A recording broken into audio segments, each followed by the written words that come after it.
चलो स्टार्ट करें। Yes sir. हाँ हाँ सर। ठीक है। पहले हम स्टार्टिंग करते हैं, इन्वेस्टमेंट की ज़रूरत क्यों है। हम्म? और हम एक छोटा सा एक्सेल में कैलकुलेशन करने वाले हैं अभी। वो पहले कैलकुलेशन देख लो, उसे समझ लो, वो बहुत इंपॉर्टेंट है। सबको आवाज़ आ रही है ना? हाँ ठीक हाँ है। सर। ओके, अब एक कैलकुलेशन देख लो।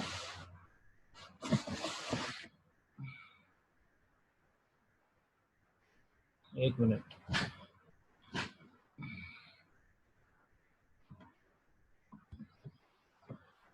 अब ये हम ऐसा मान के चल रहे हैं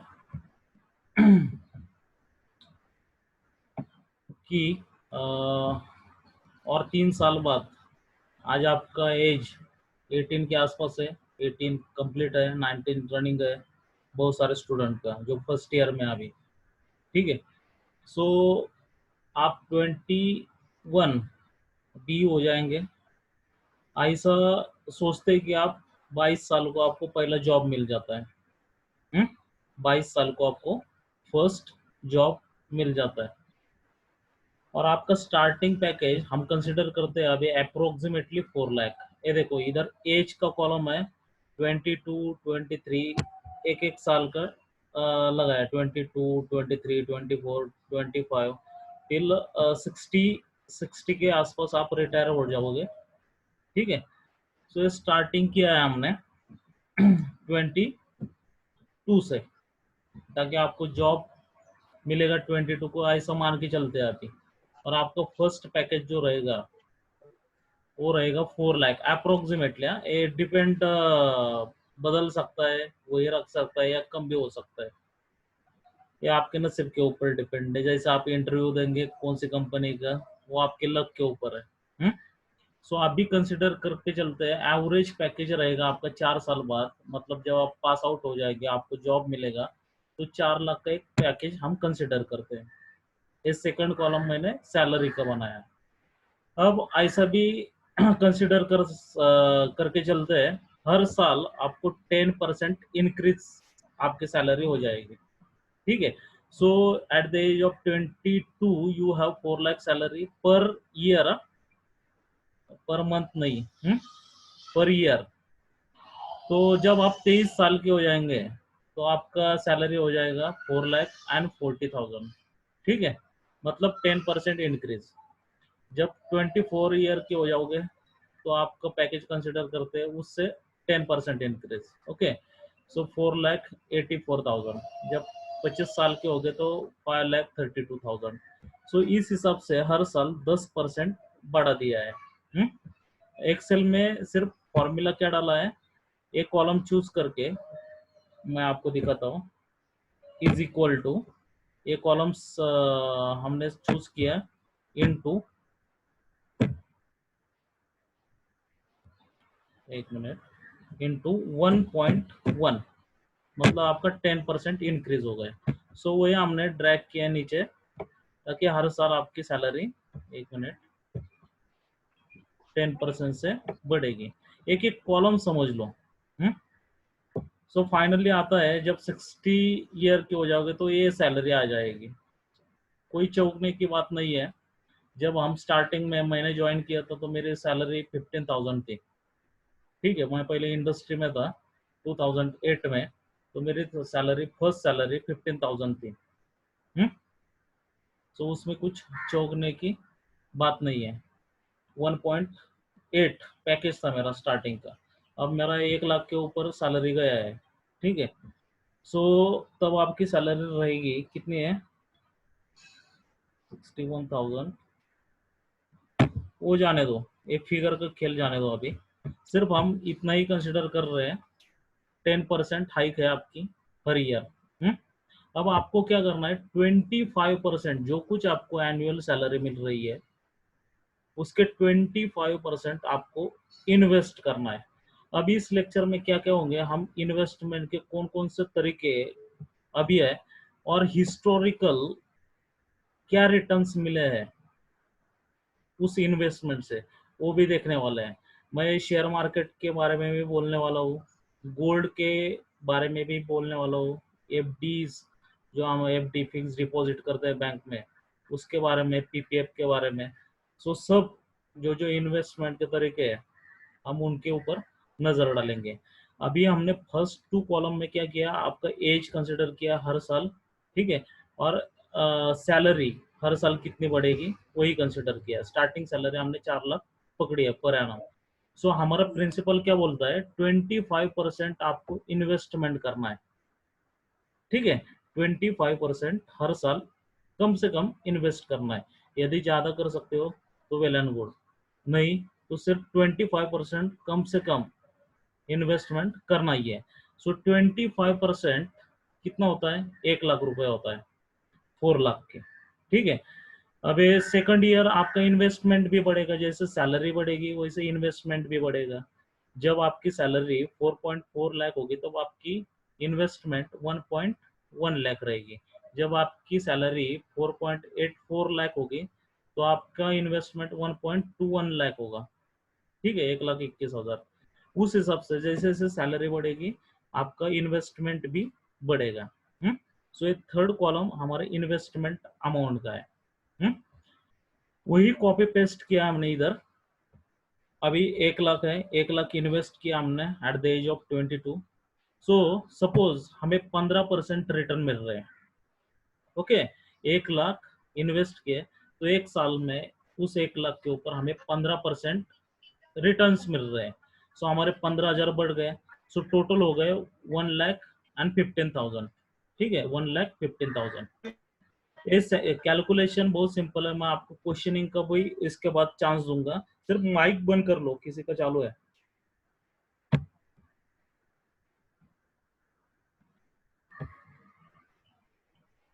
ठीक है। सो मेरी फर्स्ट ईयर की सैलरी थी 4 लाख। अब हमने 1 लाख इन्वेस्ट किया, सो हमें 15% रिटर्न मिला, सो 15,000 रिटर्न मिला। सो टोटल हो गया प्रिंसिपल प्लस जो हमें रिटर्न्स मिला वो हो गया 1,15,000, ठीक है। वो 1,15,000 में और ये हम ऐड करेंगे नए साल की इन्वेस्टमेंट 1,10,000। सो टोटल प्रिंसिपल बन जाती है आपकी अभी 2,25,000, ठीक है। अब उसके ऊपर भी अगले साल हमें 15% रिटर्न मिल गया, ठीक है। सो हमारा जो रिटर्न्स था वो 33,750 बन गया। अब लास्ट कॉलम में आप देख सकते हो जो रिटर्न्स प्लस हमारा प्रिंसिपल टोटल कुल मिला के बना 2,58,750। फिर तीसरे साल में क्या किया, वही 2,58,750 री इन्वेस्ट कर दिया, और उसमें जो थर्ड साल की आपकी जो इनकम है उनमें से 10% ऐड कर दिया, मतलब 1,21,000। तो टोटल प्रिंसिपल आपकी हो गई 3,79,750।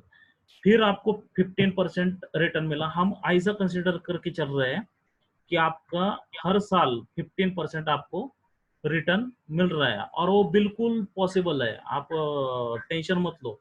उसके भी क्या टेक्निक्स है वो भी हम डिस्कस करेंगे। सो 15% हमें रिटर्न मिल रहा है। सो हमारा फाइनली 3 साल के बाद हो जाता है 4,36,000, ठीक है। उसके बाद वही सेम कैलकुलेशन है। अब 30 साल में देखो, आप 30 साल के हो गए हो, आपका टोटल इन्वेस्टमेंट बन गया है, कितना बन गया वो एक बार देख लो, 26,67,836। सो लगभग 26 लाख आपका इन्वेस्टमेंट बन गया। अब एट द एज 40 देखो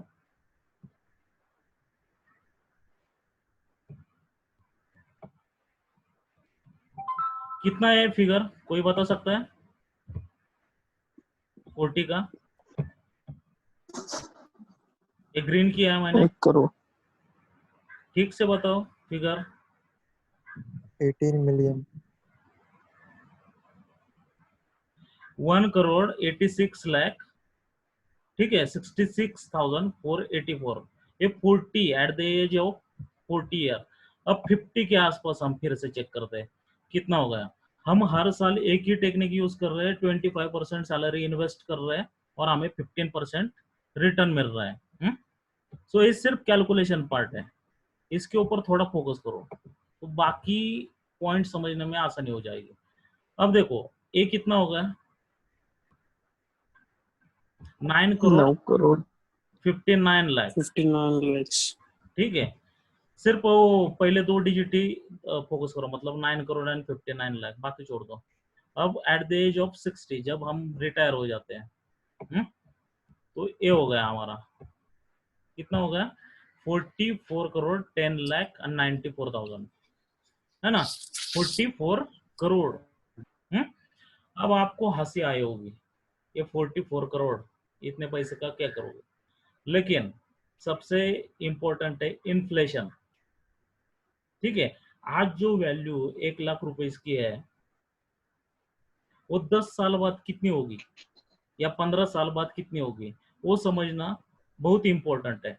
अब हम दूसरा पॉइंट सीखेंगे, इन्फ्लेशन।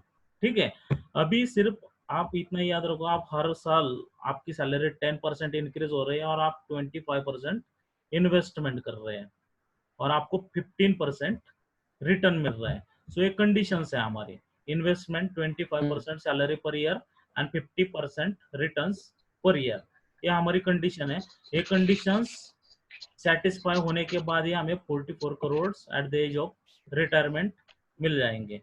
लेकिन अब उसकी वैल्यू क्या होगी यदि आज के उस टाइम जब आप 60 साल के हो गए, तो 44 करोड़ की वैल्यू आज कितनी है, वो इम्पोर्टेंट है। उसके लिए हमें इन्फ्लेशन सीखना होगा।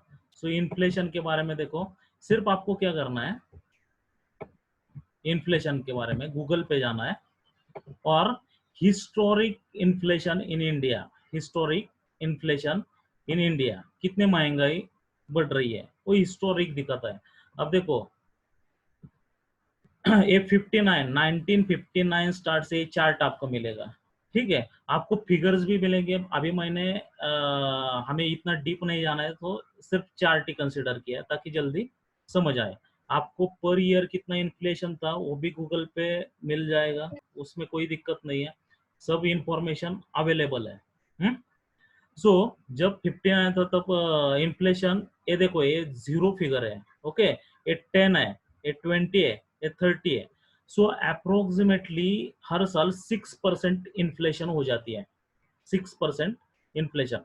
मतलब आज जो चीज आप 100 रुपीज को ले सकते हैं, वो चीज अगले साल लेने के लिए आपके पास 106 रुपीज होने चाहिए। समझ आया? यदि वो चीज आप 110 रुपए में खरीद लेते हैं अगले ईयर, नेक्स्ट ईयर, सो इन्फ्लेशन हो गया 10%। समझ आया? जो आज 100 रुपीज की चीज है, वो आप कितने रुपीज को अगले साल खरीद पाते हैं उसके हिसाब से इन्फ्लेशन तय होता है। और ये एक ही चीज से नहीं होता, उसके लिए सीपीआई होता है। सीपीआई मतलब consumer price index, consumer price index. NSSO, national statistical survey of India, एक ऑर्गेनाइजेशन है गवर्नमेंट ऑफ इंडिया का, वो कंज्यूमर प्राइस इंडेक्स निकलता है। बहुत सारे आइटम है, 500 600 500 to 600 आइटम्स आर देयर। ठीक है, सो गवर्नमेंट की एजेंसी उनकी मार्केट प्राइस क्या है वो हिसाब का वो सर्वे करती है और उस हिसाब से सीपीआई हर 3 महीने बाद गवर्नमेंट डिक्लेयर करता है और सीपीआई के हिसाब से इन्फ्लेशन डिक्लेयर हो जाती है।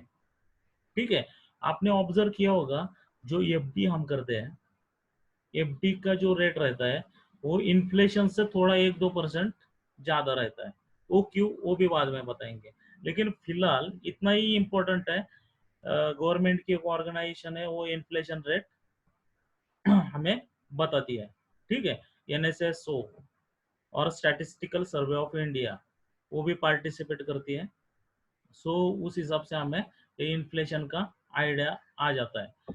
अब सबसे इंपॉर्टेंट प्रिंसिपल क्या है, यदि इन्फ्लेशन 6% हम कंसिडर करके चल रहे हैं अभी, यदि वो 6% है, सो बेटर इन्वेस्टमेंट क्या है, कौन सी इन्वेस्टमेंट हम बेस्ट इन्वेस्टमेंट कर सकते हैं जो डेफिनेटली उससे 2 गुना ज्यादा प्रॉफिट दे, मतलब जो कम से कम 12% रिटर्न दो, वही इन्फ्लेशन, वही इन्वेस्टमेंट बेटर कहलाती है। मतलब 6% इन्वेस्टमेंट है और आपके रिटर्न्स 6%, इन्फ्लेशन है, महंगाई 6% है, और आपने जो इन्वेस्टमेंट की है उसके रिटर्न यदि 6% ही आ जाए तो बैलेंस हो जाएगा, कुछ प्रॉफिट नहीं होगा आपको, वो दिखाने का प्रॉफिट है सिर्फ 6%।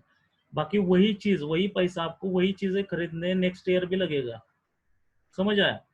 सो ये सबसे इंपॉर्टेंट प्रिंसिपल है इन्वेस्टमेंट का। जो कुछ इन्वेस्टमेंट इन्फ्लेशन रेट चल रहा है अभी, उससे कम से कम 2 गुना ज्यादा आपको रिटर्न्स मिलना चाहिए। यदि इन्फ्लेशन 7% है तो कम से कम आपको 14% रिटर्न्स आपके इन्वेस्टमेंट से मिलना चाहिए। ठीक है। अब एफडी वाले क्या करते हैं वो बताता हूँ। जब हम सेविंग अकाउंट में पैसा रखते हैं बैंक के सेविंग अकाउंट में, तो हमें 3 या 4%, अभी तो एसबीआई का 2.75% उतना ही इंटरेस्ट दे रही है एसबीआई सेविंग अकाउंट के ऊपर। सो हम अप्रोक्सीमेटली 3 to 4% लेके चलते हैं। मतलब मेरे पास आज 1 लाख रुपए है और वो मैंने सेविंग अकाउंट में रख दिए। ठीक है, मेरे पास 1 लाख रुपए मैंने 1 साल के लिए वो सेविंग अकाउंट में रख दिए। अब कंसिडर करते हैं कि बैंक ने मुझे इंटरेस्ट सेविंग अकाउंट के ऊपर इंटरेस्ट दिया 4%। मतलब अगले साल मेरे 1 लाख के कितने हो गए? 1,04,000 हो गए। 1,04,000 हो गए। अब मैंने सोचा था ये चीज मैं नहीं खरीदता, मैं बैंक में रखता हूँ, मेरा पैसा थोड़ा बढ़ने के बाद मैं वो चीज खरीदता हूँ। मैं अगले साल मार्केट में गया वो चीज लेने के लिए जिसका कॉस्ट 1 लाख रुपए था पिछले साल, लेकिन अभी इन्फ्लेशन 6% बढ़ गया है। ठीक है, तो वही चीज मुझे अगले साल मिलेगी 1,06,000 को, और मेरे पैसे बढ़े कितने? 4,000। मतलब मेरे हो गए 1,04,000। सो अब मैं चाहकर भी उस चीज को उतने अमाउंट में खरीद नहीं सकता। मतलब क्या हो गया? There is a reduction of purchasing power of my money. जो मेरे मेरे पास 1 साल पहले परचेसिंग पावर थी वो खत्म हो गई। क्यों? क्यों खत्म हो गई? क्योंकि मैंने वो पैसा सेविंग अकाउंट में रख दिया। अभी उसके ऊपर मुझे सिर्फ 4% रिटर्न मिला, और इन्फ्लेशन कितना हो गया? 6% हो गया। ये कंसेप्ट समझ आया सबको? रिप्लाई करो फटाफट। ये कंसेप्ट अभी मुझे बताया, यस सर। हाँ सर। सेविंग अकाउंट और इन्फ्लेशन रेट। ठीक है। सो सेविंग अकाउंट पे हमेशा कम ही रेट मिला करता है। अब एफडी, आपको आपने ऑब्जर्व किया होगा हमारे जो फैमिली मेंबर्स है, चाहे वो आपके नाना हो, नानी हो, या पेरेंट्स हो आपके, वो एफडी में ज्यादा भरोसा करते हैं। उसके पीछे क्या रीजन है? सो जो आरबीआई है, रिजर्व बैंक ऑफ इंडिया, वो क्या करती है? इन्फ्लेशन रेट ऑब्जर्व करती है, और वो इन्फ्लेशन रेट जो कुछ होता है उसके हिसाब से वो repo rate and reverse repo rate तय करती है। ठीक है। किसी का माइक चालू है, किसी का माइक चालू है, माइक चालू है किसी का। हाँ। सो यार माइक बंद करो यार। सेजल वीर, सेजल वीर, सेजल, सेजलचा माइक चालू आहे राव।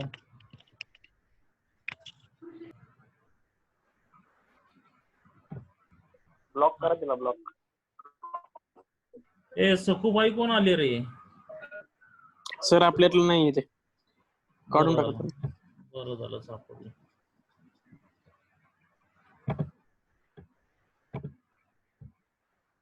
सखूबाईला गोंधळ घालायचा होता वाटतं.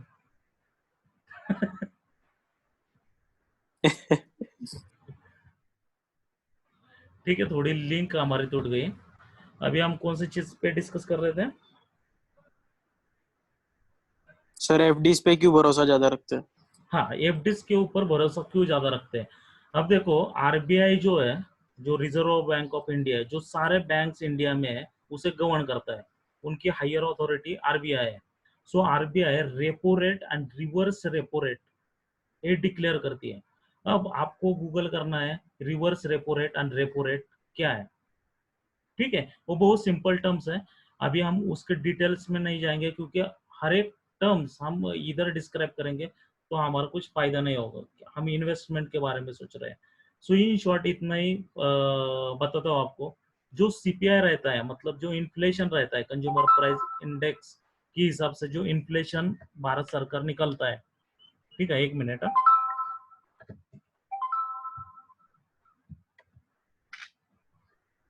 एक मिनट। सो जो inflation government of India declare करता है उससे थोड़ा सा ज्यादा, मतलब 1-2% बढ़ा के बैंक्स एफडी का रेट डिक्लेयर करती है, ठीक है। मतलब यदि इन्फ्लेशन 6% रहेगा तो एफडी का रेट होगा 7.5 या 8%, ताकि परचेसिंग पावर जो है मनी की वो प्रोटेक्ट हो जाए, ठीक है। मतलब वही एग्जांपल, जो मुझे चीज आज खरीदनी है 1 लाख रुपए को, मैं सोचता हूँ आज नहीं खरीदेंगे, 1 साल बाद खरीदेंगे, तब तक मैं पैसा बैंक में रखूंगा, लेकिन मैं सेविंग अकाउंट में नहीं रखूंगा, अब मैं एफडी करूंगा, ठीक है। सो मैं एफडी करता हूँ तो 8% रिटर्न रहते हैं उधर, सो मेरा कॉस्ट फाइनल हो जाता है 108,000, मतलब 1,08,000। सो मैं अगले साल उसकी कीमत, उस चीज की कीमत 1,06,000 रहती है, मैं आराम से वो खरीद पाता हूँ और 2,000 भी मेरे बच मतलब 2,000 प्रॉफिट हो जाता है। सो एफडी का यही काम है, वो इन्फ्लेशन के ऊपर आपके मनी की परचेसिंग पावर को रोकता है, ओके, उससे घटाता नहीं, उसे थोड़ा बढ़ाता है। सो इसके वजह से एफडीज फेमस हो गई और सिक्योर है, एकदम सिक्योर मेथड है जो एफडी है, क्योंकि अभी तक कोई एग्जांपल नहीं, यदि प्राइवेट बैंक में होगा तो प्रॉब्लम है, लेकिन जो गवर्नमेंट पब्लिक सेक्टर बैंक है, पीएसयू, ठीक है, एसबीआई होगी या कोई भी कोटा ओबीसी होगी, ठीक है, oriental bank of commerce, Punjab national bank, Maharashtra bank, 19 वैसे बैंक्स है जो नेशनलाइज बैंक है, उनमें तो कोई प्रॉब्लम नहीं, आपका पैसा बिल्कुल बुड़ेगा नहीं, ठीक है। सो ये सेविंग अकाउंट और एफडी अकाउंट, ये आपको मेरे ख्याल से आप समझ आया। ये सारा डिपेंड करता है इन्फ्लेशन रेट के ऊपर, यदि इन्फ्लेशन ज्यादा है तो सेविंग अकाउंट हमारा पैसा खा जाता है, और एफडी अकाउंट जो है, मतलब जो एफडी करते हैं, हमारी परचेसिंग पावर वैसे ही रह जाती है। लेकिन इन्वेस्टमेंट का प्रिंसिपल क्या है, जो कुछ इन्फ्लेशन चल रहा है उससे कम से कम 2 गुना हमें रिटर्न्स आने चाहिए, मतलब 6% यदि इन्फ्लेशन है तो हमें 12% कम से कम रिटर्न्स आने चाहिए। यदि 10% इन्फ्लेशन है, महंगाई 10% बढ़ रही है, तो हमें 20% आने चाहिए, ठीक है। अभी हम कंसिडर कर रहे हैं कि हमारा इन्फ्लेशन 6% है, ठीक है। अब फिर से हम उस चार्ट के ऊपर आ जाते हैं। हाँ, सो एट द एज ऑफ 60 आपके पास पैसा होगा 44 करोड़। अब बहुत सारे स्टूडेंट को क्वेश्चन आया होगा, ये 44 उस टाइम के 44 करोड़ मतलब अब इस टाइम के कितने, अभी के कितने, है ना।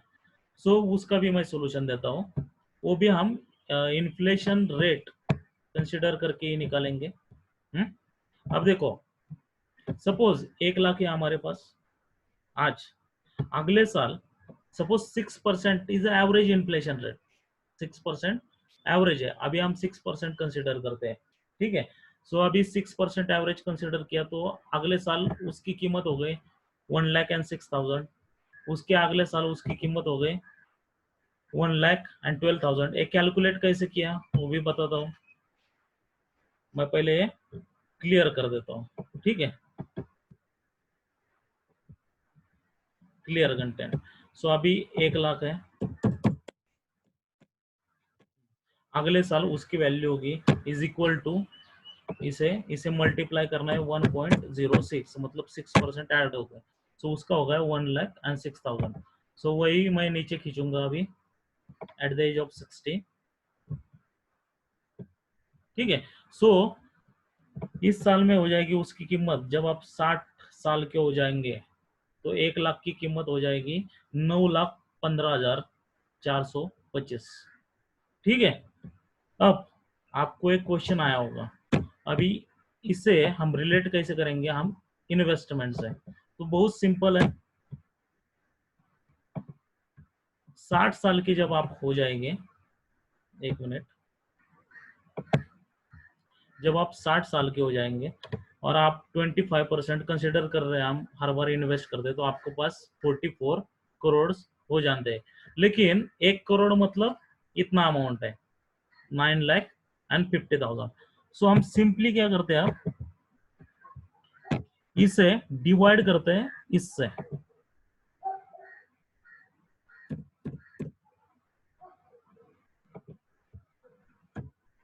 इसे डिवाइड करते हैं इससे। सो फाइनल आंसर आ गया 4.81 करोड़, मतलब 4 करोड़ 80 लाख के आसपास आपका इन्वेस्टमेंट रहेगा। अब आप सोचो, आज के जमाने में उसकी वैल्यू रहेंगी लगभग 5 करोड़ के आसपास। सो आज किसी के पास 5 करोड़ है तो आराम से जी सकता है या नहीं? हाँ आराम से जी सकते हैं ना। इस फिगर के ऊपर ये आपको कुछ इमेजिनरी दिख रही है 44 करोड़, ये सर सारा कैलकुलेशन, सारा इकोनॉमिक्स इमेजिनेशन के ऊपर ही चलता है। मैं ये चीज इतने इतने को लाऊंगा, इतने को बेचूंगा, मुझे इतना प्रॉफिट हो जाएगा, ऐसा ही बिजनेस चलता है। वैसे ही इन्वेस्टमेंट भी चलती है, कुछ हमें कुछ प्लान्स दिमाग में डालने पड़ते हैं, उसके हिसाब से हमें चलता है। अब सबसे इम्पोर्टेंट फैक्टर के ऊपर हम आते हैं। ये तो तय करते हैं हम कि आप हर साल 25% सैलरी इन्वेस्ट करोगे, लेकिन ये सबसे इंपॉर्टेंट है कि आपको हर साल 15% रिटर्न मिल सके। ठीक है, अब वो पाने के कौन कौन से तरीके हैं? सो अभी हमने देखा एफडीज के रेट बहुत कम होते हैं, लेकिन वो सेफ इन्वेस्टमेंट है। ठीक है, वो बहुत सेफ इन्वेस्टमेंट है। लेकिन रिटर्न्स लाने हैं, ज्यादा रिटर्न्स लाने हैं, तो कौन कौन से मेथड्स है हमारे पास? ऑब्वियसली गोल्ड है, शेयर मार्केट है। अभी तक शेयर मार्केट ने क्या परफॉर्म किया और गोल्ड ने क्या परफॉर्म किया, वो अभी हम देखने वाले हैं। सो इधर तक कोई डाउट है किसी को? इधर तक कोई डाउट है आपको? नहीं सर, वो सर। लास्ट में 4 करोड़ का आपने जो बताया ना, हाँ वो थोड़ा वापस बताइए, मतलब वो। सुनो, ये सिंपल है। 1 लाख हम 6% इन्फ्लेशन कंसिडर कर रहे हैं। ठीक है, हर साल 6% इन्वेस्टमेंट इन्फ्लेशन, मतलब महंगाई हो रही है 6%। सो आज जो 1 लाख है उसकी कीमत अगले साल होगी 1,06,000। ठीक है, उसके हाँ अगले तो साल, हाँ उसके अगले साल उसकी कीमत होगी 1,12,000। सो जब आप 60 ईयर्स के हो जाओगे तो 1 लाख की कीमत, आज के 1 लाख की कीमत वो हो 9 जाएगी 9 लाख। 9,15,000। ठीक है, और आपकी इन्वेस्टमेंट की भी कीमत, आपके इन्वेस्टमेंट की कीमत हो गई 44 करोड़। सो हमने 44 करोड़ को 9 लाख से डिवाइड कर दिया। सो हमें ये आंसर आ गया 4 करोड़ एंड 81 लाख। समझ हाँ आया? जी सर। मतलब लगभग 5 करोड़ के आसपास उस टाइम, जो आज की वैल्यू है 5 करोड़ की, उतनी अमाउंट आपकी रिटायरमेंट के टाइम हो जाएगी। ठीक है, तो उसे हमने हाँ इन्फ्लेशन रेट कंसिडर करके उसकी कीमत क्या रहेगी उस टाइम। नहीं तो ये 44 करोड़ बहुत दिखते हैं, लेकिन मार्केट प्राइस क्या रहेगी, तो हमने 6% इन्फ्लेशन कंसिडर करके निकाला है। आप 7%, 8%, 9%, 10% करके निकाल सकते हैं, कुछ प्रॉब्लम नहीं। जो कुछ करंट इन्फ्लेशन अभी चल रही है उस हिसाब से आप कैलकुलेट कर सकते हैं। मैंने एवरेज 6% पकड़ लिया इन्फ्लेशन को। ठीक है, अब किधर तक आए थे हम? हाँ, अभी हमने कंसिडर किया है कि आप 25% सैलरी हर साल इन्वेस्ट करेंगे, लेकिन वो तो आपके ऊपर है, मतलब आप करोगे डेफिनेटली। लेकिन ये बहुत इंपॉर्टेंट पॉइंट है, कौन सा? ये येलो कलर वाला, 50% रिटर्न कम से कम आपको मिलना चाहिए। अब उसके लिए हम क्या कर सकते हैं? एक ही चीज में जो बहुत एक बड़ा प्रिंसिपल है उसका, don't put all eggs in one basket. ठीक है, एक ही बास्केट में पूरे अंडे नहीं रखने। वैसे ही इन्वेस्टमेंट किसी एक चीज में बिल्कुल नहीं रखनी, मतलब शेयर मार्केट में नहीं, गोल्ड में नहीं, या लैंड्स में नहीं। उसे डिवाइड करके रखना पड़ता है, ताकि कोई भी एक सेक्टर बैड परफॉर्म करे तो हमारी इन्वेस्टमेंट बिल्कुल खतरे में ना आ जाए, है ना? किसी का कुकर का सीटी आ रहा है, माइक बंद करो। माइक बंद करो माइक।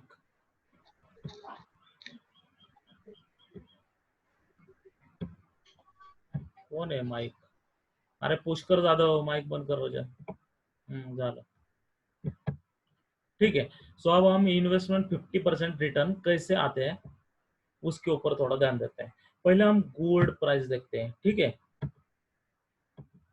गोल्ड के बारे में आपके फैमिली मेंबर का बहुत मतलब बहुत सारी इन्वेस्टमेंट पुराने लोग गोल्ड में करते हैं, उसके पीछे भी कुछ रीजन है। सो ये जैसे हमने हिस्टोरिकल इन्फ्लेशन इन इंडिया डाला है गूगल के ऊपर, वैसे आपको डालना है historical gold prices in India. ठीक है, अभी मेरे पास टेबल ही है डायरेक्टली गोल्ड प्राइस का, सो वही मैं शेयर करता हूँ अभी, आप जरा ऑब्जर्व करो।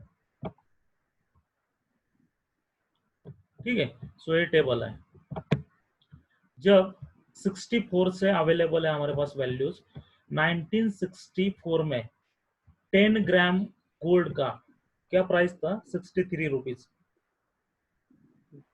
कब की बात है? 1964 में 10 ग्राम मतलब Yes. हम मराठी में उसे एक तोला एक बोलते तोला। हैं ना, है ना, एक एक तोला, तोला। हाँ। ठीक है, सो एक तोला का रेट था 63.25 रुपीज। अब हम डायरेक्टली 70 पे आते हैं। 70 में था 1970 में 184 रुपीज। ठीक है, अब 80 में देखते हैं कितना है। 80 में था 1330 रुपए।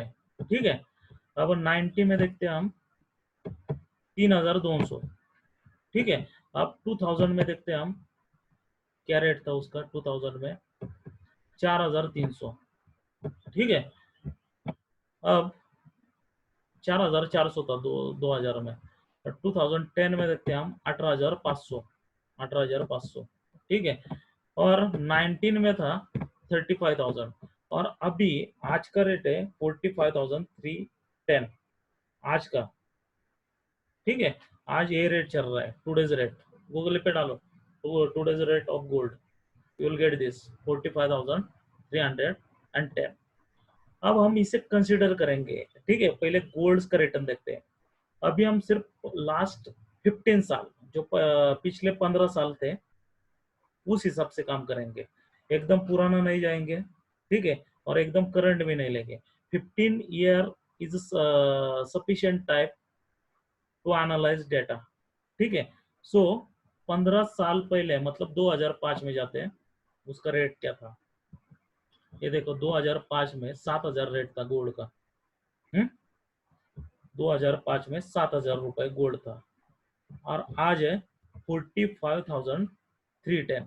सो मेरे पास फिर से एक मिनट, हम एक्सेल में उसे एनालाइज करेंगे, एक शीट के ऊपर एनालाइज करेंगे।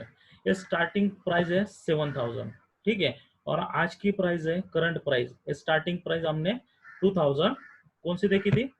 2005 की, और 5,000. आज की जो तारीख है वो 2000 सॉरी 2020 है ना। सो 15 साल का हमने डेटा ऑब्जर्व किया। अभी ये 7,000 स्टार्टिंग प्राइस है, सो उसका 1% हो जाता है 70%। करेक्ट, ये आंसर निकाला हमने। इसे डिवाइड करके 100 से 1% का वैल्यू होता है 70 रुपीज। सो आज की प्राइस है करंट प्राइस 45,000।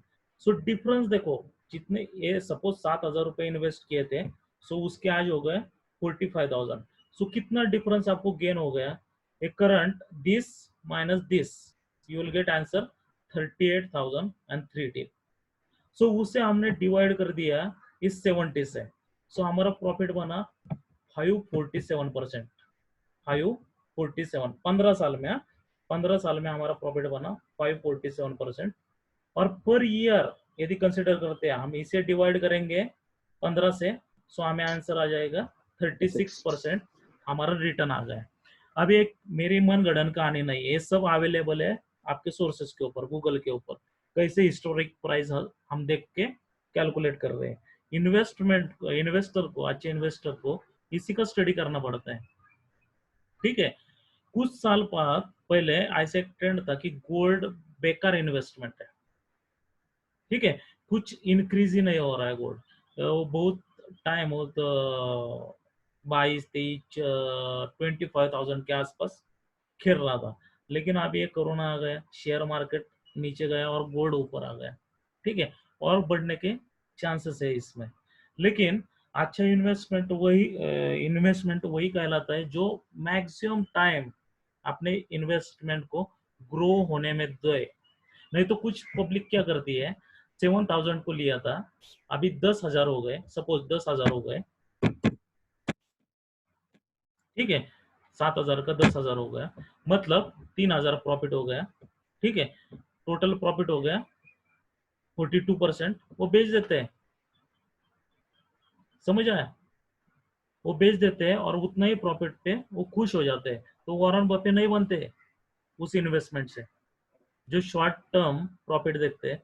अभी जिसने 15 साल तक वेट किया उसे ही वो प्रॉफिट हो गया है, सबको नहीं हुआ। यस ये बहुत इंपॉर्टेंट है। मतलब लंबी रेस का घोड़ा चाहिए, बहुत पैसा कमाना है तो लंबी रेस का घोड़ा चाहिए। शॉर्ट टर्म में अब इधर तो ये भी ट्रेड अच्छा था, 7,000 को लिया, 10,000 में बेचा। ठीक है, और ये प्रॉफिट मिला 42%। ठीक है, और ये शॉर्ट टर्म ट्रेड था और 42% वो अच्छा इनकम था। लेकिन वो लॉस हो जाता यदि वो 45,000 एंड 310 नहीं मिलते, फिर उसे और प्रॉफिट नहीं मिल सकता था।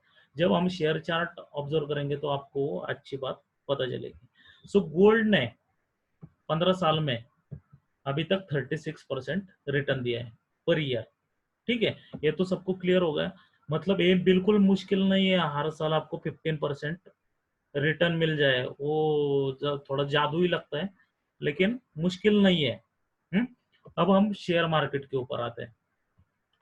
एफडीज, पीपीएफ, वो किसान कार्ड रहता है, ठीक है, या पीएफ रहता है या पोस्ट रहता है, पोस्ट में भी डालते हैं कुछ लोग, वो सारे लगभग एफडी के आसपास ही आपको रिटर्न्स देते हैं।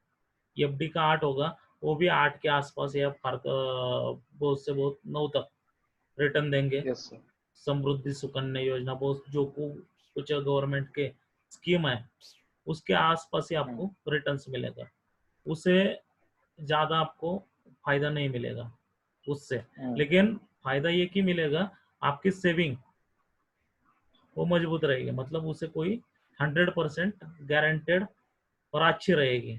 अब कुछ हो जाता है, सपोज अब दूसरा भी एंगल देख लो, दुनिया में कोई और मेटल्स निकलता है जो गोल्ड से और प्रेशियस है, या डिमांड एंड सप्लाई सबको मालूम है। सपोज डिमांड एंड सप्लाई मतलब क्या, आज मेरे पास एक बिस्लेरी की बोतल है, ठीक है, और एक ही कस्टमर है और बिस्लेरी की बोतल की कीमत है 20 रुपीज। ठीक है, मैं आराम से उस एक कस्टमर को दे दूंगा वो 20 रुपीज को, जो मार्केट प्राइस है। अब मेरे पास एक ही बिस्लेरी की बोतल है और मेरे पास 10 कस्टमर है जो डिमांड कर रहे हैं मुझे मुझे वो बिस्लेरी की बोतल दे। तो मैं क्या करूंगा, जो मुझे हाईएस्ट रेट देगा उसे मैं दूंगा। सो वो 20 रुपीज की बोतल मैं आराम से 100 रुपीज में भी बेच सकता हूँ। क्यों, ऐसा क्यों हुआ? डिमांड एंड सप्लाई रेशियो की वजह से। अब इधर सप्लाई लिमिटेड है यस और डिमांड बहुत ज्यादा है। जैसे आज चल रहा है कोरोना के जो बियर्स वगैरह, जो दारू वगैरह, उसके रेट क्यों बढ़ गए? डिमांड एंड सप्लाई मैच नहीं हो रहा ना, सब शॉप्स बंद है, ब्लैक में मार्केटिंग हो रहा है। समझ आया? सिंपल चीज है, डिमांड एंड सप्लाई रेशियो। यदि डिमांड और सप्लाई बैलेंस हो, कीमतें, प्राइजेस एकदम लेवल पे रहती है। यदि डिमांड बहुत ज्यादा बढ़े और सप्लाई कम हो जाए तो क्या हो जाता है? प्राइस बढ़ जाती है। यदि सप्लाई बढ़े, बहुत सप्लाई बढ़े और डिमांड कम हो जाए तो क्या होगा? अब वही केस इमेजिन प्राइस करो, बढ़ता है वही केस इमेजिन करो, मेरे पास एक बिस्लरी की बोतल है और मुझे वो आज ही आज बेचनी है, ठीक है, क्योंकि लास्ट पड़ी है और मुझे घर निकल के जाना है। मैं पिछले इसके बाद 2 महीने मेरा शॉप ओपन ही नहीं करूंगा। सो मुझे किसी भी चीज कीमत पे उसे बेचनी है और माल मेरा खत्म करना है। अब क्या होगा? बारिश चल रही है, ठीक है, बारिश चल रही है और मेरे पास एक भी कस्टमर नहीं है वो बिस्लरी की बोतल खरीदने के लिए, सो मैं क्या करूंगा, मैं ही उसकी एडवर्टाइज करूंगा, और ले लो 20 की 10 में ले लो, 5 में ले लो और लेके जाओ। ठीक है, सो क्या होगा, सप्लाई बढ़ गया लेकिन डिमांड नहीं है, प्राइस गिर गई। वैसा ही शेयर मार्केट में भी होता है, जब किसी कंपनी में, इंडस्ट्री में अच्छी न्यूज आ जाती है, तो अच्छी न्यूज आने के बाद बहुत सारे लोग उसमें इन्वेस्ट करना चाहते हैं, और इन्वेस्ट करना चाहते हैं मतलब डिमांड बढ़ गई, लेकिन शेयर उतने ही रहते हैं उस कंपनी के, मतलब सप्लाई कम है, क्या होगा, प्राइस बढ़ेगी। वो भी एग्जांपल अभी करंट रिलायंस का एग्जांपल हम ऑब्जर्व करेंगे। ठीक है, अब इधर सिनारियो दूसरा कौन सा है, ये अभी तक 36% दिया, लेकिन डिमांड सप्लाई क्यों लिया इधर अभी, सपोज कोई और सोर्स मिल जाता है हमें, बहुत बड़ा सोर्स जो अभी तक मालूम ही नहीं, अर्थ के ऊपर इतना बड़ा गोल्ड का सोर्स है। ठीक है, सो क्या हो जाएगा उस केस में, बहुत गोल्ड का प्रोडक्शन बहुत बढ़ेगा, बहुत बढ़ेगा। ठीक है, मतलब सप्लाई बहुत बढ़ेगा और डिमांड फिर कम होता जाएगा, सो ऑटोमेटिकली क्या हो जाएगा, प्राइस डाउन हो जाएगा, है ना। ये भी पॉसिबिलिटी है, इसके Yes. वजह से अभी तक 15 साल में इसमें इतना रिटर्न दिया है, मतलब अभी तक देगा ही, इसके बाद भी देगा ही, ऐसा बिल्कुल नहीं है, क्योंकि फ्यूचर इज अनप्रेडिक्टेबल। इसके लिए पूरी इन्वेस्टमेंट एक ही चीज में डालना, पागल, वो आदमी पागल रहता है, मतलब 100% सैलरी सिर्फ गोल्ड में ही डाल रहा है, गोल्ड ही खरीद रहा है, लॉटरी लगी तो लगी, नहीं तो कुछ रिवर्स हो गया तो पूरा इन्वेस्टमेंट डूब गया। ओके, सो ये हमने गोल्ड में देखा। अब शेयर मार्केट थोड़ा ऑब्जर्व करते हैं। सो शेयर मार्केट में सबसे इंपॉर्टेंट रहता है निफ्टी 50। निफ्टी 50 क्या है, निफ्टी 50 हमारे इंडिया के टॉप 50 कंपनीज है। ठीक है, हर एक जो सेक्टर्स है, बैंकिंग सेक्टर होगा, मेटल सेक्टर होगा, कमोडिटी सेक्टर होगा, फार्मा सेक्टर होगा, 7-8 सेक्टर है, उस सेक्टर की टॉप टॉप कंपनीज निफ्टी 50 में आ जाती है। निफ्टी 50 को इंडेक्स बोलते हैं। सो अभी निफ्टी 50 का आपको कैसे पता चलेगा कौन कौन सी कंपनीज निफ्टी 50 में है, सो आपको एक वेबसाइट ओपन करनी है, एनएससी इंडिया। एनएससी मतलब क्या, नेशनल स्टॉक एक्सचेंज इंडिया। जब आप गूगल पे जाएंगे और एनएससी डालेंगे, फॉर एग्जांपल है, देखो गूगल पे जाएंगे, सिर्फ आपको एनएससी डालना है, एनएससी इंडिया। ठीक है, जो कुछ फर्स्ट रिजल्ट आएगा उसे ओपन करो। ठीक है, सो मैं पुराना वर्जन यूज करता हूँ इस साइड का, मैं इसे बंद करता हूँ, सो आपको एनएससी की वेबसाइट खुल जाएगी। ठीक है, सो इधर लाइव मार्केट में जाना है, और इक्विटी स्टॉक, ये दिख रहा है इक्विटी स्टॉक, इक्विटी स्टॉक के ऊपर जाने के बाद ये निफ्टी 50 आ जाता है। निफ्टी 50 मतलब इंडिया की सबसे स्ट्रॉन्ग 50 कंपनीज। सो इधर आपको ये सिंबल देखने मिलेंगे निफ्टी 50 के। ये इंडसइंड बैंक, मैं इसे अरेंज करता हूँ A to Z से। ये देखो अदानी पोर्ट है, एशियन पेंट है, एक्सिस बैंक है, बजाज ऑटो है, बजाज फाइनेंशियल सर्विसेज है। ठीक है, और नीचे देखो सिप्ला है, ब्रिटानिया है, कोल इंडिया है, डॉक्टर रेड्डी है फार्मा कंपनी, आइशर मोटर है जो Yes. बुलेट बनाती है।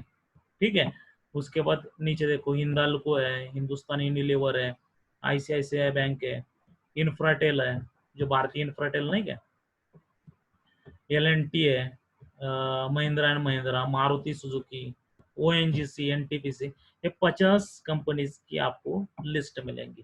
ठीक है, अब शेयर मार्केट में इन्वेस्ट करने का क्या तरीका है, कोई नॉलेज नहीं लगता जाता, सिर्फ हम जो बाहर देख रहे हैं ना, वो सिंपल लॉजिक, जो जिसने बहुत सारा पैसा कमाया शेयर मार्केट में, उसने बहुत डिटेल में कुछ स्टडी नहीं किया, उसने सिर्फ देखा बिजनेस कैसे चल रहा है बाहर से ही। अब डीमार्ट सबको मालूम है, डीमार्ट सबको मालूम है, रिप्लाई करो फटाफट। Yes. Yes, DMart sir. हाँ हाँ यस सर। यस हाँ सर। सर। कितनी भीड़ रहती है डीमार्ट में, बहुत भीड़ बहुत रहती है, ज्यादा। मतलब ये तो क्लियर है उसका बिजनेस बहुत अच्छा चल रहा है। हाँ सर। हाँ, तो हाँ, थोड़ा डी हाँ मार्ट सर। का हम शेयर प्राइस देखते हैं, ठीक है। ये देखो, ये डी मार्ट का कंपनी है, अभी उसके एक शेयर की कीमत है 2305, ठीक है, 2305 आता एका शेअरची किंमत है। अब उसका चार्ट देखते हैं हम थोड़ा डी मार्ट का। अब ये बहुत इंटरेस्टिंग है। अब डी मार्ट एनएससी के ऊपर, मतलब नेशनल स्टॉक एक्सचेंज के ऊपर रजिस्टर हो गया। इधर ऊपर तारीख देखो, ये देखो इधर, ये जो मेरा कर्सर है ना, इधर डेट आती है ओपन क्लोज हाई लो। सो अभी मैं स्टार्टिंग में दिखाता हूँ। डेट देखो कितनी डेट है, रिप्लाई करो फटाफट। 3/1 3 हाँ, जनवरी 3 3 जनवरी जनवरी 17 है, ठीक है। ओपन, ओ मतलब ओपन, कितने का 17 ओपन हो गया? 600 रुपीज को, 600 रुपीज। 600 रुपीज को। ये डी मार्ट का चार्ट है, ठीक है। अब ये डेट देखो 2020 है, ओके, और उसका क्लोजिंग देखो नीचे 23 है ना, यस, और हाँ हाई कितना गया था, एच मतलब हाई 2500, 2560। ओके, 2560। 2560। अब हम स्टार्टिंग प्राइस कंसीडर करते हैं 600 और हाईएस्ट प्राइस कंसीडर करते हैं 2500, ठीक है। फिर से हम एक्सेल में आते हैं, starting price 600 rupees, then current price और हाईएस्ट प्राइस 2500 रुपीज कंसिडर करते हैं, ठीक है। और साल 17 से कितने साल हो गए, 18, 19, 20, 3 साल हो गए ना, हाँ, 3 साल डालते हैं इधर। सो आप देखो कितना रिटर्न्स मिला मुझे 3 साल में, 316 रुपीज, 316%, 316%। ओके। मतलब 3 साल में इतना रिटर्न हो गया। सो पर ईयर कितना रिटर्न हो गया, 106%, ठीक है। अब ये सिंपल बच्चे को भी पता चलेगा डीमार्ट अच्छा बिजनेस कर रहा है, समझ आए। और वो हम ऑब्जर्व करते हैं डे टू डे लाइफ में। अब मुझे बताओ कौन सी कार सबसे ज्यादा बेची जाती है इंडिया में? सुजुकी, मारुति की, स्विफ्ट, मारुति की कार। स्विफ्ट, टू व्हीलर में कौन सी फेमस है? बुलेट है, टू व्हीलर में स्प्लेंडर, बुलेट। होंडा। सुनो, अब हम आइशर मोटर का एग्जांपल लेंगे, आइशर जो बुलेट बनाती है, ठीक है। एक टाइम था 2009-10 के आसपास, ओके, 2009, बुलेट लेने के लिए 6 मंथ, एक साल की वेटिंग थी। बुलेट इतनी आसानी से मिलती नहीं थी, ठीक है। क्यों नहीं? जो मेरे पास बुलेट है वो पुराना मॉडल है, मतलब right hand, sorry, right leg में उसके गियर है, राइट हैंड साइड पे उसके गियर है। अब जो नई टाइप की बुलेट आ गई है उसे उसने लेफ्ट हैंड साइड पे गियर्स डाले हैं, तो उसे यूजर फ्रेंडली बनाया है। सो उसकी वजह से बुलेट बहुत फेमस हो गई। और 2009-10 के आसपास 6 मंथ की वेटिंग थी। मतलब क्या वेटिंग थी, मतलब बिजनेस बहुत अच्छे चल रहा था ना। यस सर, हाँ, अब थोड़ा आइशर बढ़ गई, हाँ डिमांड बढ़ गया। अब देखो आइशर मोटर का ये शेयर है, ठीक है, आइशर मोटर। सो उसका स्टार्टिंग से हम थोड़ा हिस्ट्री देखते हैं। ये देखो इधर 2010, मैं इधर की बात कर रहा हूँ, डिमांड उधर से फेमस होने लगी वो गाड़ी, है ना। सो उस टाइम उसका प्राइस था 658, ओके। और 2010 कंसीडर कर लो, और 2017 में उसका प्राइस लगभग गया 32,000 के ऊपर। कितना? 32,000, ओके। और स्टार्टिंग 10 में क्या कंसीडर की, 650 करो, और इधर 32,000। सो कितना साल था ये, 17, मतलब 7 साल, ओके। 650 कंसीडर करते हैं स्टार्टिंग, और ये 32,000 कंसीडर करते हैं, और इधर 7 साल डालते हैं। 7 साल कितना रिटर्न मिला देखो, टोटल परसेंटेज प्रॉफिट, 4,823। ओके। और पर ईयर कितना मिला, 689। और ये मैं कुछ मेरा मन की चीज नहीं दिखा, मतलब आपको बता रहा हूँ जो कुछ एक्चुअल में हुआ है वही। और ये कोई कॉमन सेंस नहीं है ना। आइशर मोटर उसका बिजनेस अच्छा दिख रहा है, ठीक है। उसके बाद जो डीमार्ट है हमें अपने आंख से दिख रहा है उसका बिजनेस अच्छा है। मतलब क्या, उसका शेयर बढ़ेगा। ठीक है। सो आप और एक एग्जांपल लेते हैं, हमारी मारुति देखते हैं, बहुत सारे कार्स मारुति के हैं, है ना। Yes. अभी मारुति का 2012 में देखो, उसका 1000 पकड़ लो, इस कितने 2012 में, और इधर टॉप देखो लगभग 10,000 के आसपास है। ठीक है, 17 में, और इधर 12 में 1000,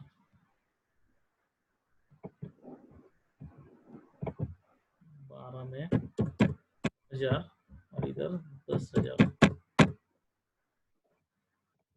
और टाइम 7 ईयर। सो मारुति ने भी कितने रिटर्न्स दिए, जिसने मारुति में इन्वेस्ट किया, मारुति सुजुकी में, उसे पर ईयर 129% रिटर्न्स मिल चुके हैं। समझ आया। प्लस जो डिविडेंड कंपनी को जो प्रॉफिट हो जाता है, उसके ऊपर कंपनी डिविडेंड देती है, वो भी मिल चुका है। ओके, समझ आया लॉजिक। अब एक Yes. करंट एग्जांपल लेते हैं। ठीक है, अभी देखो वही वेबसाइट में आपको दिखाता हूँ, एनएससी की, उसमें आपको पूरे डिटेल्स, एक मिनट,